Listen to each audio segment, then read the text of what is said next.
আপনাদের একটা আসলে একটা জিনিস মানে দেখানোর ইয়ে হয়েছে, সেটা হলো যে আপনারা লাল যেটা দেখতেছেন মানে সূর্য, আমি সোজা বলে যাই সূর্য, এটা কিন্তু পাহাড়ের তলদেশ থেকে উঠতেছে।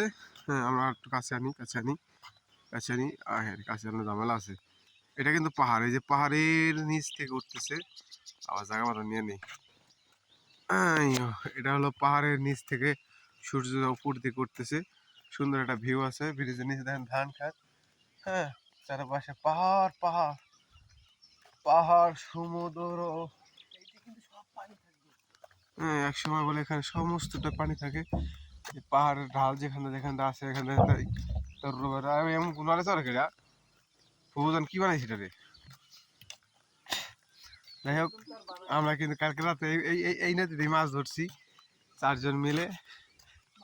মাশাল্লাহ মাশাল্লাহ, ভালো মাছ পাইছিলাম, কিন্তু আসলে মাছটা এখনো খাওয়া হয় নাই। সকালে খাওয়ার মনে হয় আল্লাহ তৌফিক দিবে। দেখছেন সূর্যটা কিন্তু অনেক দূর উঠে গেছে, পাহাড়ের নিচ থেকে উঠতেছে সূর্যটা। সারা জীবন তো শুনছেন, হ্যাঁ, এই পানির নিচ থেকে ওঠে, পানির নিচে ডুবে। আর এখন দেখেন সরাসরি দেখাইতেছে আপনাদের সূর্যটা কোথা থেকে উঠতেছে, পাহাড়ের নিচ থেকে উঠতেছে। সুন্দর পাহাড় দৃশ্যমান সেই সেতু। হ্যাঁ, সেতু, আমরা ন্যাশনাল সেতু আছি। হায় হায়, ওটা কি না, আমার মনে হচ্ছে মানুষ।